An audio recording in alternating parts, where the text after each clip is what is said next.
भी।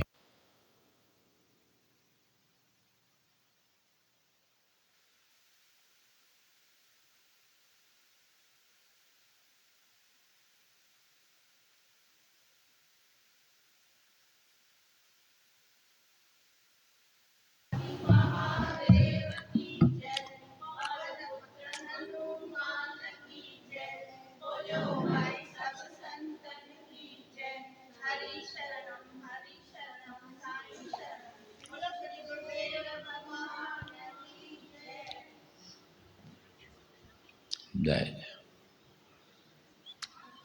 हाँ जय जय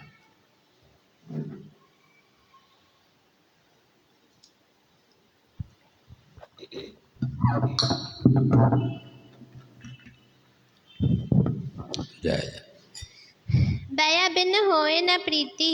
सेना सहित लंका जाने के लिए श्री रघुनाथ जी समुद्र के तट पर कुशा बिछा महासागर के समक्ष हाथ जोड़ पूर्वाभिमुख हो वहां लेट गए। बिछे हुए कुशों वाली भूमि पर सोकर नियम से असावधान न होते हुए श्री राम की वहां 3 रातें व्यतीत हो गईं। इस प्रकार उस समय वहां 3 रात लेटे रहकर नीति के ज्ञाता धर्मवत्सल श्री रामचंद्र जी सरिताओं के स्वामी समुद्र की उपासना करते रहे, परंतु नियम पूर्वक रहते हुए श्री राम के द्वारा यथोचित पूजा और सत्कार पाकर भी उस मंदमती महासागर ने उन्हें अपने आदि दैविक रूप का दर्शन नहीं कराया। वह उनके समक्ष प्रकट नहीं हुआ।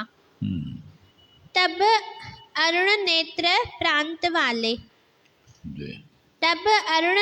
प्रांत वाले भगवान श्री राम समुद्र पर कुपित हो उठे और लक्ष्मण से इस प्रकार बोले, समुद्र को अपने ऊपर बड़ा अहंकार है, जिससे वह स्वयं मेरे सामने प्रकट नहीं हो रहा है। शांति, क्षमा, सरलता और मधुर भाषण, ये जो सत्पुरुषों के गुण हैं, इनका गुणहीनों के प्रति प्रयोग करने पर यही परिणाम होता है कि वे उस गुणवान पुरुष को भी असमर्थ समझ लेते हैं। अतः आज महान युद्ध ठानकर शंखों और सीपियों के समुदाय तथा मत्स्यों और मगरों सहित समुद्र को मैं भी सुखाए देता हूँ। भगवान प्रतिज्ञा तो करे। हाँ। है आज महान युद्ध ठान कर शंखों और सीपियों के समुदाय तथा मत्स्यों और मगरों सहित समुद्र को मैं अभी सुखाए देता हूँ। हाँ। मगरों का निवास भूत यह समुद्र मुझे क्षमा से युक्त देख असमर्थ समझने लगा। ऐसे मूर्खों के प्रति की गई क्षमा को धिक्कार है। हे सुमित्रा नंदन, सामनीति का आश्रय लेने से यह समुद्र मेरे सामने अपना रूप नहीं प्रकट कर रहा है, इसलिए धनुष तथा विषधर सर्पों के समान भयंकर बाण ले आओ। मैं समुद्र को सुखा डालूंगा। फिर वानर लोग पैदल ही लंकापुरी को चले। यूं कहकर दुर्दर्श वीर भगवान श्री राम ने हाथ में धनुष ले लिया। वे क्रोध से आंखें फाड़ फाड़ कर देखने लगे और प्रलय अग्नि के समान प्रज्वलित हो उठे। उन्होंने अपने भयंकर धनुष को धीरे से दबाकर उस पर प्रत्यंचा चढ़ा दी और उसकी टंकार से सारे जगत को कंपित करते हुए बड़े भयंकर बाण छोड़े, मानो इंद्र ने बहुत से वज्रों का प्रहार किया हो। तेज से प्रज्वलित होते हुए वे महान वेगशाली श्रेष्ठ बाण समुद्र के जल में घुस गए। वहां रहने वाले सर्प भय से थर्रा उठे। मत्स्यों और मगरों सहित महासागर के जल का महान वेग सहसा अत्यंत भयंकर हो गया। वहां तूफान का कोलाहल छा गया। सागर की उत्ताल तरंग मालाएं झूमने और चक्कर काटने लगी। वहां निवास करने वाले नाग और राक्षस घबरा गए।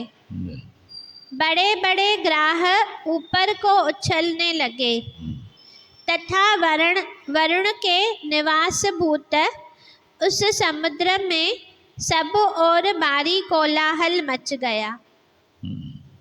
तदनंतर श्री रघुनाथ जी रोष से लंबी सांसें लेते हुए अपने भयंकर वेगशाली अनुपम धनुष को पुनः खींचने लगे। यह देखकर सुमित्रा कुमार लक्ष्मण उछलकर उनके पास जा पहुंचे और बस अभी नहीं, अब नहीं, ऐसा कहते हुए उन्होंने उनका धनुष पकड़ लिया। फिर वे बोले, भैया आप वीर शिरोमणि हैं, इस समुद्र को नष्ट किए बिना भी आपका कार्य संपन्न हो जाएगा। आप जैसे महापुरुष क्रोध के अधीन नहीं होते हैं। अब आप सुदीर्घ काल तक उपयोग में लाए जाने वाले किसी अच्छे उपाय पर दृष्टि डालें, कोई दूसरी उत्तम युक्ति सोचें। इसी प्रकार अंतरिक्ष में अव्यक्त रूप से स्थित महर्षियों और देवऋषियों ने भी हाय यह तो बड़े कष्ट की बात है, ऐसा कहते हुए अब नहीं कहकर बड़े जोर से कोलाहल किया। तब रघुकुल तिलक श्री राम जी ने समुद्र से कठोर शब्दों में कहा, महासागर, आज मैं पाताल सहित तुझे सुखा डालूंगा। सागर, मेरे बाणों से तुम्हारी सारी जल राशि दग्ध हो जाएगी। तू सूख जाएगा और तेरे भीतर रहने वाले सब जीव नष्ट हो जाएंगे और उस दशा में तेरे यहाँ जल के स्थान में विशाल भालू का राशि पैदा हो जाएगी। वारी वारी थी। हे समुद्र, मेरे धनुष द्वारा की गई बाण वर्षा से जब तेरी ऐसी दशा हो जाएगी तो वानर लोग पैदल ही चलकर तेरे उस पार पहुंच जाएंगे। दानवों के निवास स्थान तू केवल चारों ओर से बहकर आई हुई जल राशि का संग्रह करता है। तुझे मेरे बल और पराक्रम का पता नहीं है, किंतु याद रख, इस उपेक्षा के कारण तुझे मुझसे भारी संताप प्राप्त होगा। यूं कहकर महाबली श्री राम ने एक ब्रह्मदंड के समान भयंकर बाण को ब्रह्मास्त्र से अभिमंत्रित करके अपने श्रेष्ठ धनुष पर चढ़ाकर खींचा।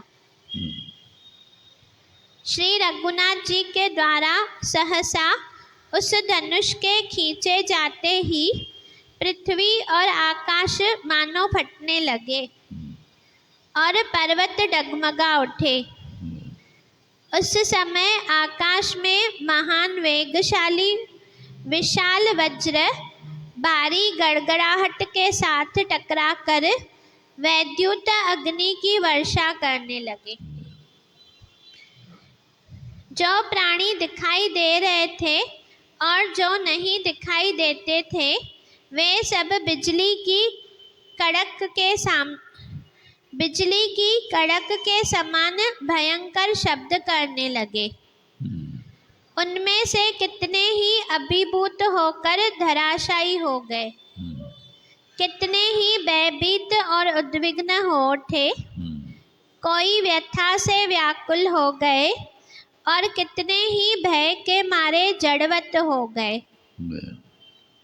समुद्र अपने भीतर रहने वाले प्राणियों, तरंगों, सर्पों और राक्षसों सहित सहसा भयानक वेग से युक्त हो गया और प्रलय काल के बिना ही तीव्र गति से अपनी मर्यादा लांघकर एक एक योजन आगे बढ़ गया। इस प्रकार नदों और नदियों के स्वामी उस उद्दत समुद्र के मर्यादा लांघकर बढ़ जाने पर भी शत्रुसूदन श्री रामचंद्र जी अपने स्थान से पीछे नहीं हटे। तब समुद्र के बीच से सागर स्वयं मूर्तिमान होकर प्रकट हुआ। चंचल तरंगें उसे घेरे हुए थी। मेघमाला और वायु से वह व्याप्त था तथा गंगा और सिंधु आदि नदियां उसे सब ओर से घेरकर खड़ी थी। उसके भीतर बड़े बड़े ग्राह उद्भ्रांत हो रहे थे।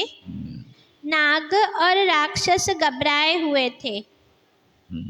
देवताओं के समान सुंदर रूप धारण करके आई हुई विभिन्न रूप वाली नदियों के साथ शक्तिशाली नदीपति समुद्र ने निकट आकर पहले धनुर्धर श्री रघुनाथ जी को संबोधित किया और फिर हाथ जोड़कर कहा, सौम्य रघुनंदन, पृथ्वी, वायु, आकाश, जल और तेज ये सर्वदा अपने स्वभाव में स्थित रहते हैं।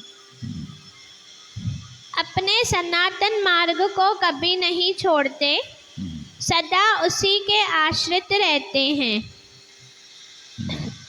मेरा भी यह स्वभाव ही है जो मैं अगाध और अथाह हूँ, कोई मेरे पार नहीं जा सकता। यदि मेरी थाह मिल जाए तो यह विकार मेरे स्वभाव का व्यतिक्रम ही होगा।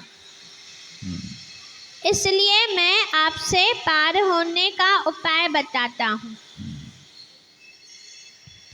हे राजकुमार, मैं मगर और नाग आदि से भरे हुए अपने जल को किसी कामना से, लोभ से अथवा भय से किसी तरह स्तंभित नहीं होने दूंगा। नाक मन और जीव जो नाक जीव जो मुंदो नाल अंदर मकर नाक। श्री राम, मैं ऐसा उपाय बताऊंगा जिससे आप मेरे पार चले जाएंगे। ग्राह वानरों को कष्ट नहीं देंगे। सारी सेना पार उतर जाएगी और मुझे भी खेद नहीं होगा। मैं आसानी से सब कुछ सह लूंगा। वानरों के पार जाने के लिए जिस प्रकार पुल बन जाए वैसा प्रयत्न मैं करूंगा। तब श्री रामचंद्र जी ने उससे कहा, वरुणालय, मेरी बात सुनो। मेरा यह विशाल बाण अमोघ है। बताओ इसे किस स्थान पर छोड़ा जाए। श्री रामचंद्र जी का यह वचन सुनकर और उस महान बाण को देखकर महातेजस्वी महासागर ने श्री रघुनाथ जी से कहा, हे प्रभु, मेरे उत्तर की ओर द्रुमकुल्य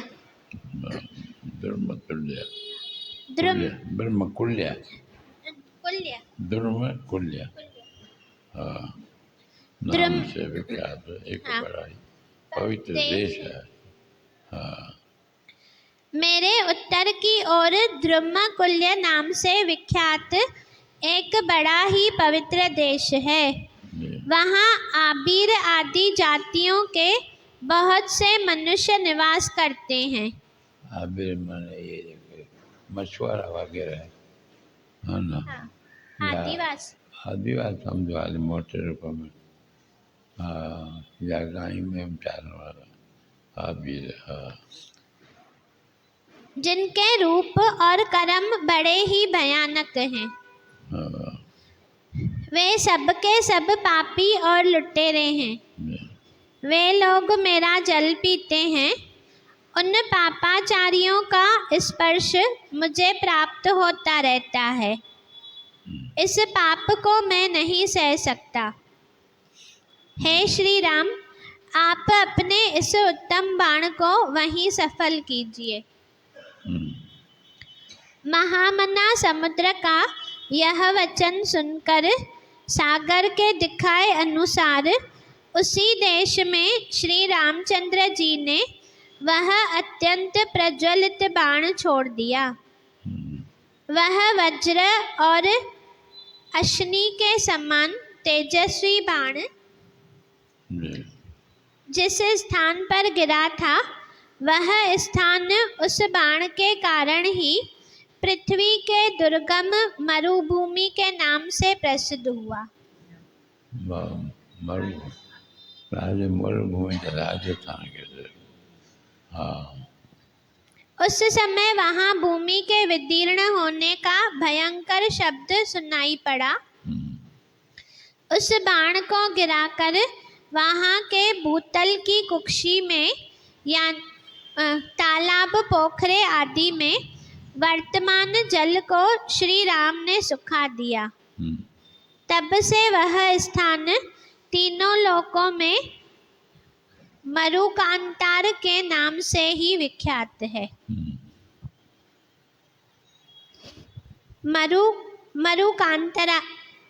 कांतार के नाम से ही विख्यात हो गया, जो पहले समुद्र का कुक्षी प्रदेश था। कुक्षी प्रदेश हो समुद्र जो। हाँ, उस कुक्षी स्थान के दग्ध हो जाने पर सरिताओं के स्वामी सागर ने संपूर्ण शास्त्रों के ज्ञाता श्री रघुनाथ जी से कहा, हे सौम्य, आपकी सेना में जो यह नल नामक कांतिमान वानर है, साक्षात विश्वकर्मा का पुत्र है। इसे इसके पिता ने यह वर दिया है कि तुम मेरे ही समान समस्त शिल्पकला में निपुण हो जाओगे। हे प्रभु, आप भी तो इस विश्व के सृष्टा विश्वकर्मा हैं। इस नल के हृदय में आपके प्रति बड़ा प्रेम है। यह महान उत्साही वानर अपने पिता के समान ही शिल्पकर्म में समर्थ है, अतः यह मेरे ऊपर पुल का निर्माण करे। मैं उस पुल को धारण करूँगा। यूं कहकर समुद्र अदृश्य हो गया। तब वानर श्रेष्ठ नल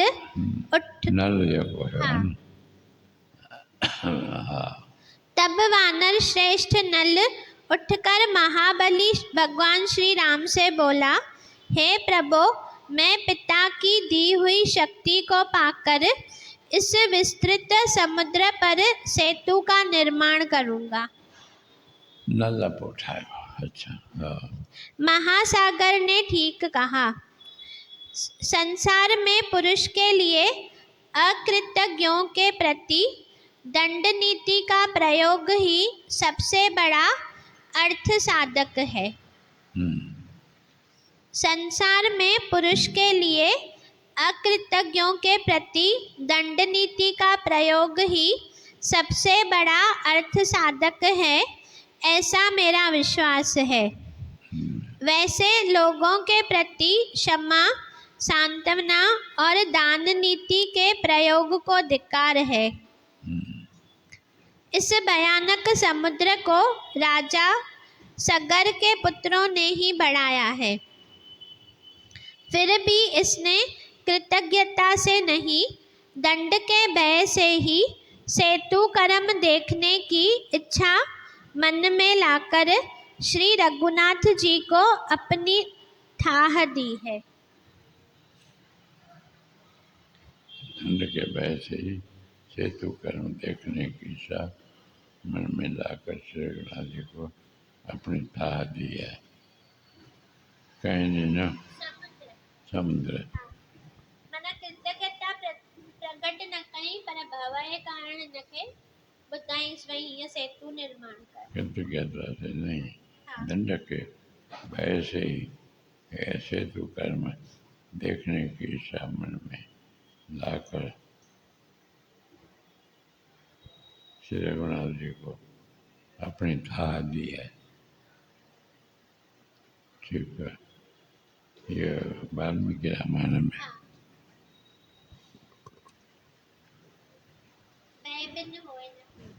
हाँ इन्हें दिखाए होते हैं।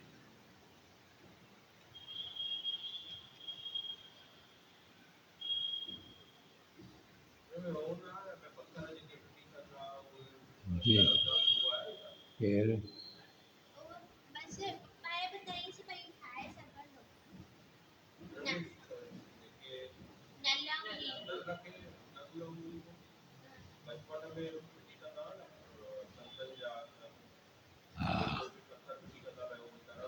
हाँ वो प्रसंग न है, इनमें बस ये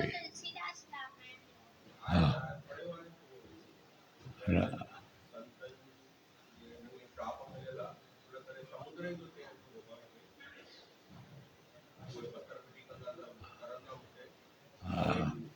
तुलसीदास ने लिखा हुआ वो तुलसीदास है वाल्मीकि रामायण ज़्यादा से लिखे। हाँ हाँ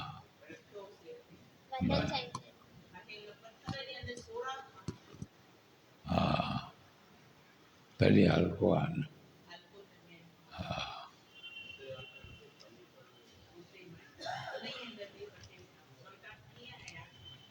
हाँ बराबर।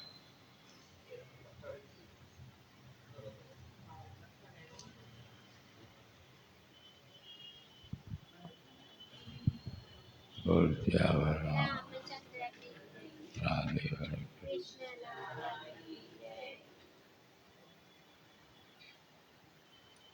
हाणे हलंदो हिन खां पोइ जाही निकारो गेह ते क्यों न भेद कही दे।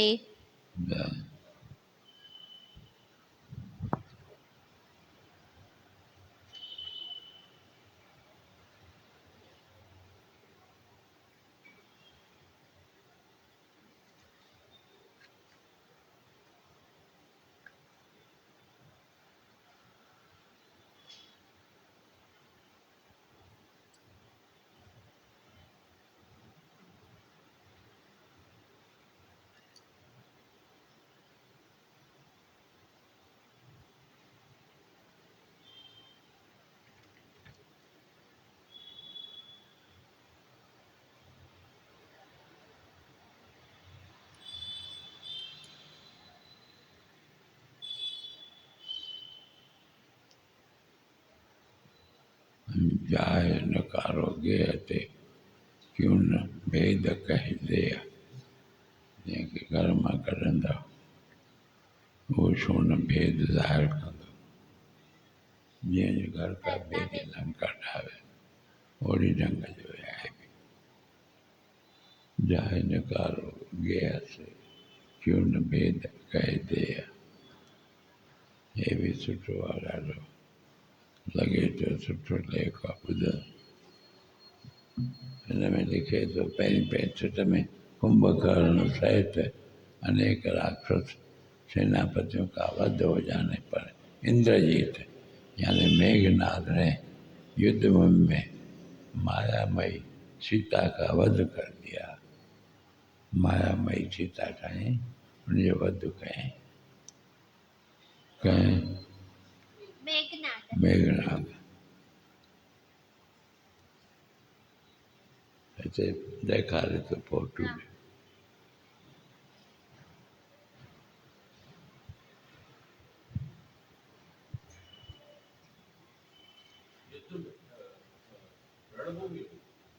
हाँ ईअं थियो युद्ध भूमि में मायामयी सीता का वध कर दिया।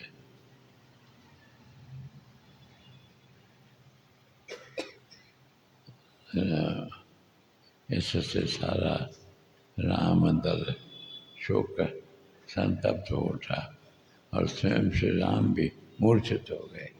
राम खुद मूर्छित किया।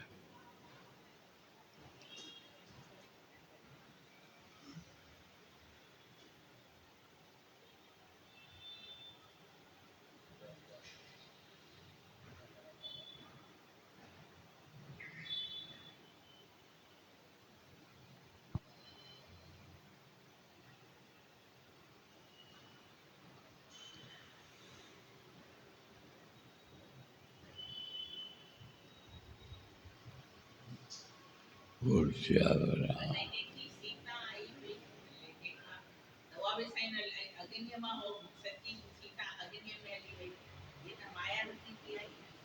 हाँ इहो बि आहे पर हाली त सची सम्झणी आहे। पहिरीं माया रूपी सम्झंदासीं पोइ त मज़ो ई हले वेंदो न कथा में।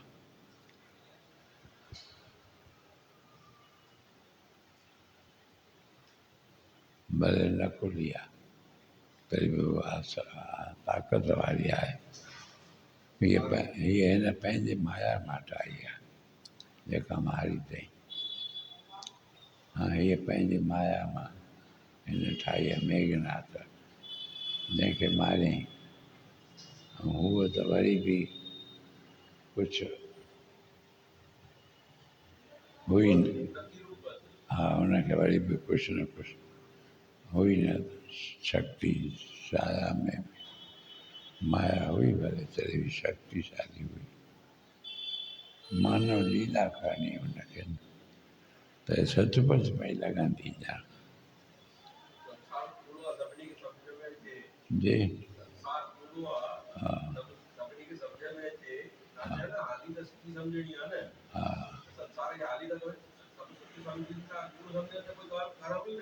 हाँ हे सॼो खेल आहे त कूड़ो ई पर सचो सम्झी हर कंहिंखे हलणो आहे। सुपिने में जीअं ॾिसबो आहे त सचो ई सम्झिबो आहे न। तंहिंमहिल त कूड़ सम्झो न आहे। पोइ जॾहिं जाॻिबो आहे पोइ पतो पवंदो आहे। अहिड़ी तरह जॾहिं ज्ञान तत्व ज्ञान थी वञे उहो कूड़ो सम्झणो आहे। राम सची पियो सम्झे तॾहिं रोए पियो जंगल में वन में पुछे पियो। मूंखे पहिरियों ॿुधण में जंहिं महिल आयो मां उहा माया ॿी ठहियल हुई असली न हुई। मुंहिंजो हेॾो असां दुख पिया ज़ाहिर कयूं ऐं सची पिया सम्झूं इहे अजायो था चवनि इहा ॻाल्हि ईअं थोरो मन में सेकंड जे लाइ ईअं थियो वीचारु। पोइ वरी हाणे ॿुधंदे ॿुधंदे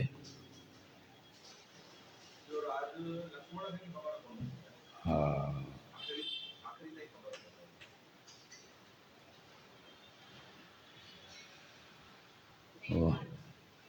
सॼो संसार ईअं आहे। हाली त सचो सम्झूं था न सुखी दुखी थियूं था, दाऊं पुटूं कयूं था, उपाव कयूं था, न त पोइ कोई कंदो ई कोन।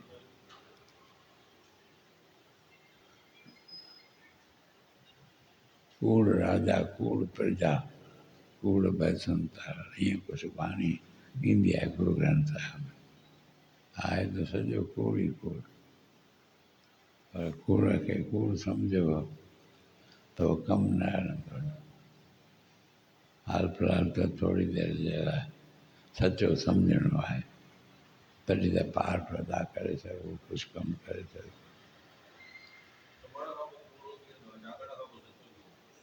हा, सुम्हण सां पोइ खणी ठीकु आहे, कुझु न अचे, पर जाॻण न पोइ सुम्हण वक़्तु त सचो लॻंदो आहे बराबरि, सुपिने में सचो ई लॻंदो आहे।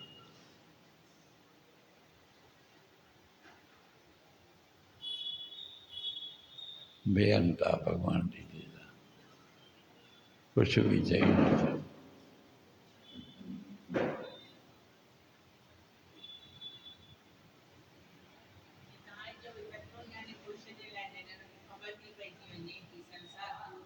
हा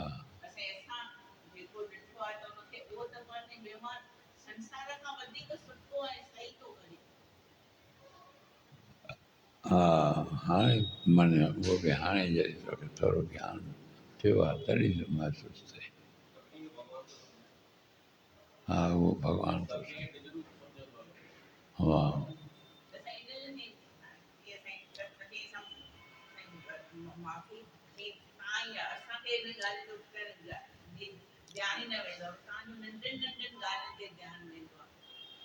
कीअं भाई, कहिड़ी नंढी ॻाल्हि?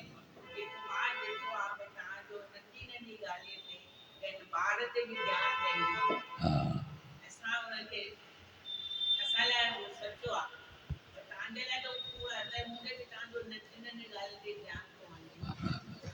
जहिड़ो सांचो ठहियलु आहे, सांचो ठहियलु आहे, तुंहिंजो चाहे मुंहिंजो हर हिकु माण्हूअ जो अलॻि अलॻि आहे।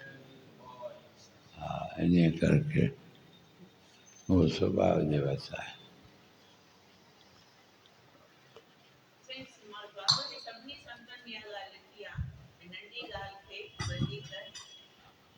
उहो सचो था सम्झनि, कूड़ो चवंदे बि ॿुधाईंदे ॿियनि खे, पाण सम्झंदा आहिनि इहो सचो आहे। हांजी, मां वेही थो कयां, सचो आहे। हा, खाली उहो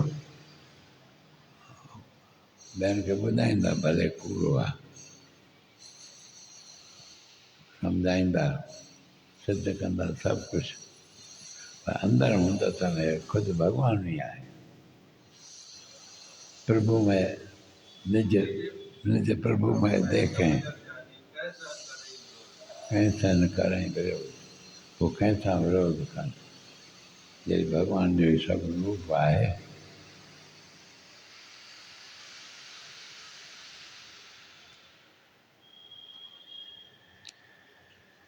उनजे अंदरि वेही भॻवानु जीअं कराए थो, तुंहिंजे अंदरि वेही जीअं भॻवानु कराए थो, सभ जे अंदरि अलॻि अलॻि।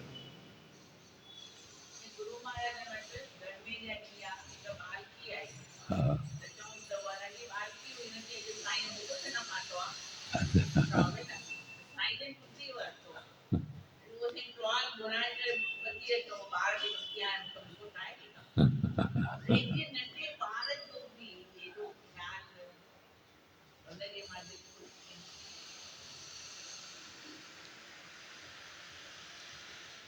उहो सचो था सम्झनि, अनुभव कनि था।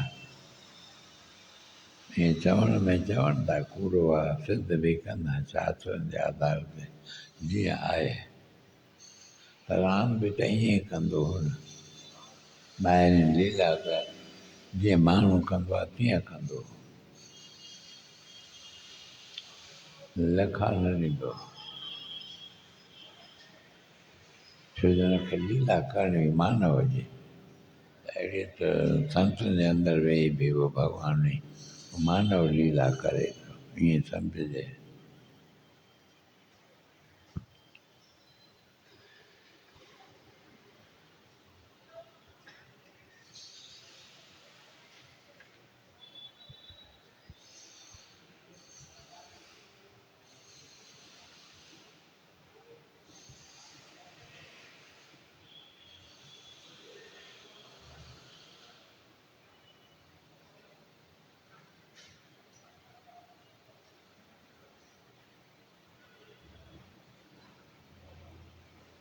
शरणानंद जी क्रांतिकारी विचारधारा में साधक को किसी के पद्धतियों पर नहीं चलना है, अपितु निज विवेक के प्रकाश में रहना है, अर्थात अपनी आँखों देखना है, अपने पैरों चलना है। ये वचन लिखे महापुरुष।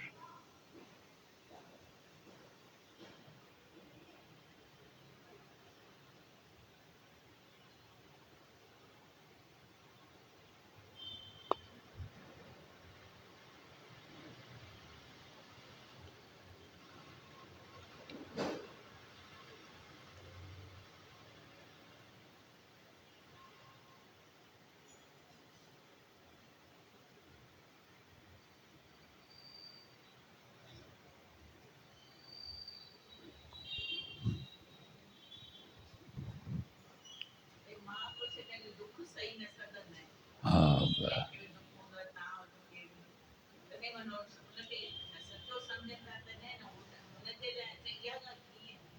हाँ, सचो समझन था त दुख कनि था बराबर।